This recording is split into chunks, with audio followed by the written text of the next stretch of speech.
Y en el inicio de esta edición informativa les proponemos trasladarnos hasta la zona del Rincón del Cerro, porque en su chacra nos recibe el expresidente de la República y ahora también ex senador José Mujica. Con él, Nicolás González. Buenas noches, ¿cómo estás, Nico? ¿Qué tal? ¿Cómo te va, Rosario? Miguel, el saludo para todos. Buenas noches. Estamos aquí precisamente en el domicilio de José Mujica. Estamos para hablar precisamente con el expresidente de la República y ahora también ex senador. Pasaron 3 años. Usted había asumido en el Senado y dijo: la banca voy a renunciar en cualquier momento, le voy a dejar espacio a la gente joven. Andrés Berterreche era su suplente. Pero ¿por qué 3 años? ¿Por qué demoró tanto en irse? ¿Cómo le va? Buenas noches. Bueno, algunos dicen que Dios propone, etcétera, pero no se pudo cuando se pertenece a un colectivo y uno tiene que tener en cuenta la opinión de los compañeros. Pero el tiempo desgasta hasta las piedras, mucho más a los seres humanos. Y los hombres pasan y las causas quedan. Entonces yo no veo otro camino que tratar de renovar la gente, que cuando unos largan la bandera la recogen y siguen. Y es lo que tratamos de hacer en lo posible. ¿Le quedaron asignaturas pendientes en el Senado? Siempre. El hombre tiene mucho más capacidad de soñar que de poder ejecutar. Nos pasa todo. ¿Cuáles, por ejemplo? Bueno, este es un país formidable en recursos naturales y no se justifica tener 30, 35 mil familias que tratamos de empezar, pero están viviendo en ranchos de lata, agujereados, mal, ahí los gurises se crían mal y por más que vayan a la escuela, en el mejor de los casos,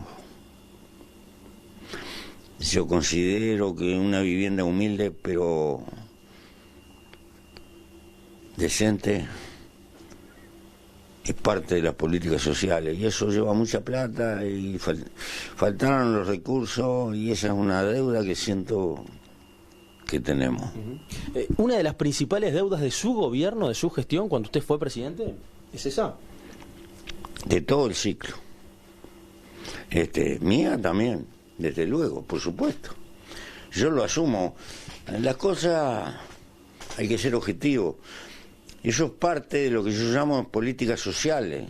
No es tarea del MIDE. El MIDE está para apagar incendios, para socorrer, para mitigar la desgracia que está en la calle.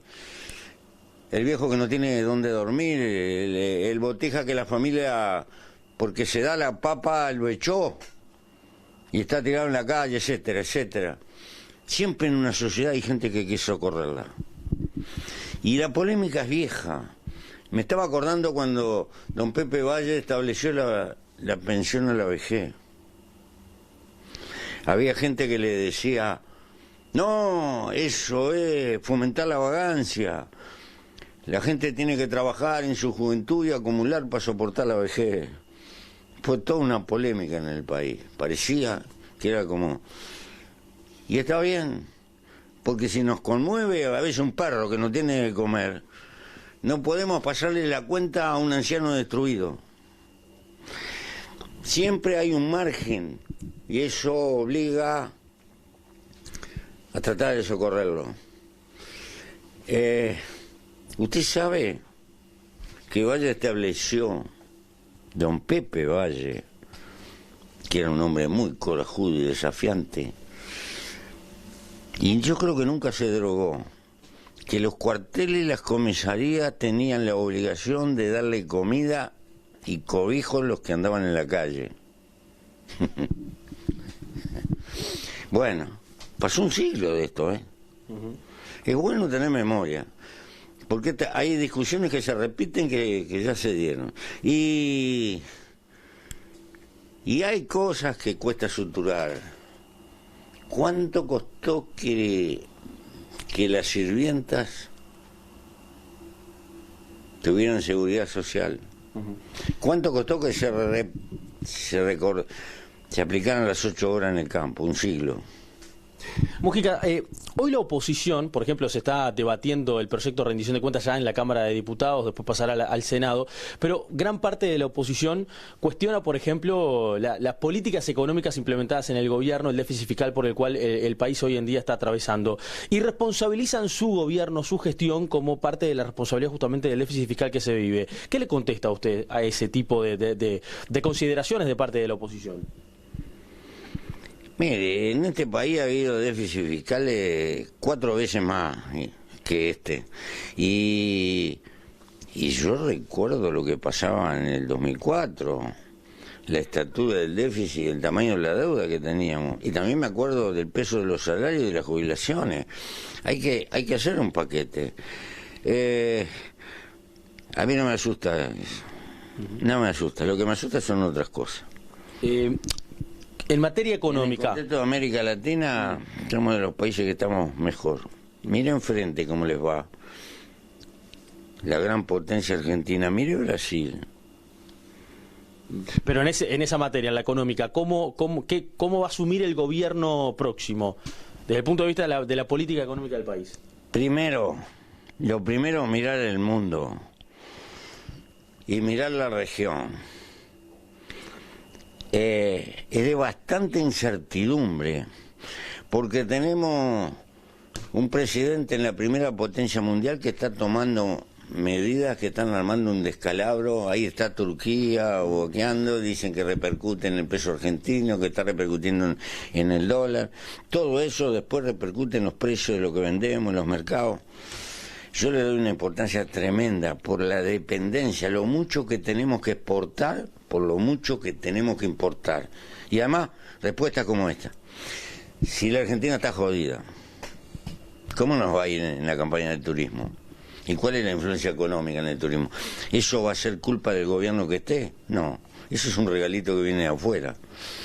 Yo vi caer al Partido Colorado, que gobernó 90 años, ¿sabe por qué? Porque el precio de la carne y la lana vinieron así, ¡yo! Y adiós. Y vi caer a Perón. El exterior tiene una repercusión tremenda en este país y lo veo lleno de incertidumbre.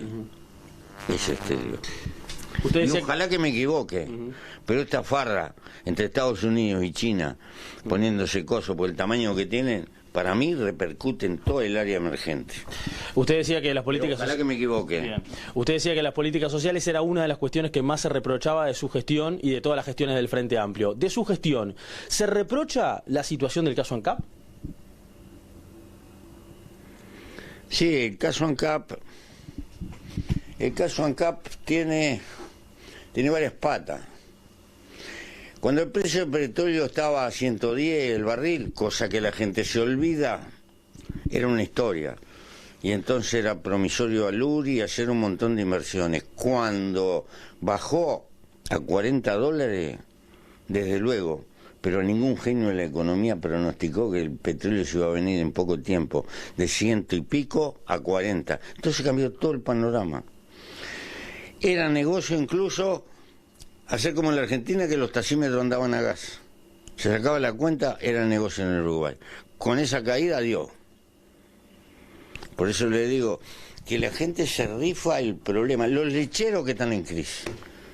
¿Sabe cuál es el fondo de la leche? Que la leche llegó a valer $5.000, la leche en polvo, y se vino en poco tiempo a 2.500. Entonces el precio de la leche quedó sumergido, desaparecieron tamberos porque no aguantaban la cosa, y tenemos crisis en la industria, porque tiene una capacidad grande y como se le achica la cantidad de leche, se achica. ¿Eso es consecuencia de la política de Uruguay? No, eso es de los precios del mundo. ¿Y los precios del mundo son responsables de la gestión de ANCAP? ¿Sendic es el único responsable de la gestión de ANCAP y por eso es el único que tiene que pagar? ¿O hay una responsabilidad también de otras personas? Porque el propio Sendic ayer dijo que tal vez se sintió que Vázquez y que usted lo habían dejado solo. ¿Se le soltó la mano a Sendic? Bueno, los entes autónomos son... tal vez... no sé lo que dirá Vázquez. Yo manejé la idea de que las empresas públicas envejecidas y fundamentales para el país invirtieran todo lo que pudieran. Y no me arrepiento de esa línea. Salió mal de lo de ANCAP. ¿Por qué no me pasan la boleta con lo que hizo Antel, que además está compitiendo con gigantes privados de cable. ¿Por qué no me pasan la boleta de los molinos de viento? Porque eso anduvo bien. Bueno, era la misma política. Lo que pasa es que ANCAP tuvo que enfrentar una coyuntura de precios que se vino al suelo. ¿Que se pudo haber hecho mejor? Tal vez, seguramente. El que hace siempre se equivoca, y el que está para criticar con la cosa, que no hace nada, no arriesga nada, no pasa nada. ¿Cuál era el negocio en el Uruguay? Que como siempre falta plata, porque nadie sale a reclamar por la inversión en las empresas públicas, hay plata para tapar este agujero, lo otro para este aumento, y las empresas públicas no meten. Si usted no pone peso para renovar los fierros y la tecnología, después se le caen. Pero como las empresas públicas tienen muchos enemigos en este país, pasan la boleta. ¿Con Aratirí se equivocó el gobierno? Aratirí en 1913, esto le voy a pasar yo la boleta a ustedes, los periodistas, por no investigar lo que vale. En 1913, $170 aproximadamente valía la tonelada de mineral de hierro. Un año después valía $35. Aratirí disparó porque a ese precio perdía plata.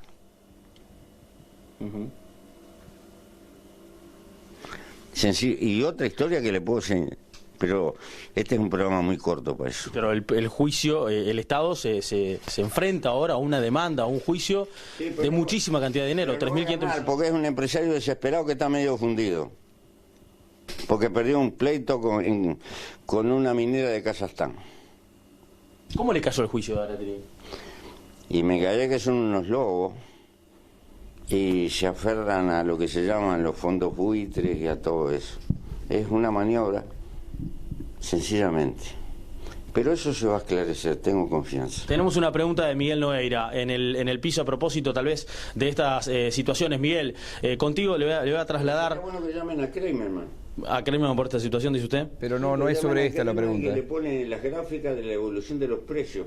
Y va a ver que con esos precios ni Mandrake sacaba mineral del Uruguay. Le voy a trasladar el auricular para que escuche a Miguel Nogueira, que está en el piso. Pero no es la pregunta no tiene que ver con Aratirí. ¿Él me escucha o se la vas a trasladar? A ver, venga. Mujica, buenas noches. Un gusto que nos haya recibido. Usted confesó su frustración con respecto a las políticas sociales y toda la gente que menos tiene. ¿Cuál es el mensaje después de más de 13 años del gobierno del Frente Amplio? ¿Se puede o faltó coraje cívico al sistema político y sobre todo a la izquierda? No, faltó plata. ¿Qué coraje cívico? Para arreglar el problema de la vivienda hay que meter como 1.500 millones porque son 35.000 casas más o menos de gente que está frustrada en alguna cañada, en alguna cosa. Eso es sencillo. Y me parece que es una cosa prioritaria para el Uruguay. Yo no me refiero a las políticas sociales de socorro inmediato para el que no tiene de comer, para el que está durmiendo en la calle. Me refiero que la política social tiene varios capítulos. La más importante es el salario y el trabajo. Y creo que ahí se progresó mucho. Compare, tenga la honradez intelectual de comparar el salario actual promedio con el salario de hace 20 años, en términos de valor. Lo propio pasa con las jubilaciones, pero tenemos un déficit en la vivienda de los más pobres, y eso es muy fuerte. Miguel, ¿alguna otra pregunta que le quieras hacer a Mujica? Si no, seguimos con el tema candidaturas, que también me gustaría preguntárselo al expresidente. Adelante, termina desde ahí, por favor. Bien, Mujica, hablemos un poquito de candidaturas para terminar esta nota. Usted propone como uno de los candidatos independientes a Ernesto Murro, actual ministro de Trabajo. Hace algunas horas Ernesto Murro se reunió con el Partido Comunista y a esta hora, por la información que manejamos, lo está haciendo la ministra de Industria, Carolina Cose. Cose, integrante además del Movimiento de Participación Popular. No, señor. No. ¿Usted igual impulsó estas reuniones? ¿Habló con el Partido Comunista para que Murro y Cose tengan el apoyo del Partido Comunista? No, el Partido Comunista me parece que es bastante independiente, ¿no? Y sabe lo que hace. No. Es probable que el Partido Comunista esté como nosotros en el marco de la incertidumbre buscando a ver qué se va a hacer. Estamos en prolegómenos, no hay ninguna decisión tomada. ¿No le gusta Martínez a usted? Creemos que Martínez puede ser un candidato formidable en el área metropolitana. Pero como la pelea va a ser dura, quisiera que hubiera un abanico. Porque el abanico determina la movilización global de todo el frente. Y si no, puede ser más parcial. Bueno, ¿usted, Martínez, no tiene fuerza en el interior? No, hay que reforzar el interior, porque me preocupa mucho el interior, porque en los últimos procesos electorales tendíamos a perder votos en Montevideo y aumentarlos en el interior. Yo le doy mucha importancia, primero. Y además, desde el punto de vista económico, el interior es el pulmón exportador del país. ¿Y cómo se hace para fortalecer el interior? ¿Llamando Orsi, por ejemplo? Varios me han pedido por él, pero lo que le dije al principio, estamos en prolegómeno. Es muy difícil en este país proyectar candidaturas presidenciales alternativas. Astori, ¿está molesto Astori con Mujica porque Mujica de alguna forma dio a conocer a nivel público lo que se manejó en esas reuniones internas precisamente con Astori, que Astori pretendía el apoyo del MPP? ¿Habló con él? Yo no he hablado con su gente. Sí, con él hablé, sí. Después de eso hablé. ¿Pero le manifestó esa molestia? No, es lo suficientemente prudente. Probablemente Astori, por lo que ha hecho, por lo que ha aportado, por su historia en el frente, tiene sobrados méritos como para ser candidato. Que por mi circunstancia política yo no lo pueda apoyar, no quiere decir que le niegue el valor de lo que ha hecho y de las posibilidades que tiene. Pero usted sabe, querido amigo, que algunos dicen que la gente elige con el bolsillo. El bolsillo puede incidir en las decisiones que toma la gente. La cabeza puede incidir, pero también incide la empatía, el corazón, en las decisiones que toma la multitud de la gente. No somos una ecuación matemática caminando, somos una cosa más compleja. Y bueno, eso también juega. Gracias, Mujica, por ahora. Nos quedan tal vez miles de preguntas para poder realizar y muchos temas en la actualidad. Temas en poco tiempo. Claro, para poder tratar con usted, pero ha sido un gusto como siempre. Rosario, Miguel, creo que por aquí lo podemos dejar porque ya llevamos más de 20 minutos entonces en esta entrevista que con muchísima amabilidad nos ha dispuesto el expresidente de la República y ahora ex senador José Mujica. Gracias, Nicolás. Gracias a José Mujica.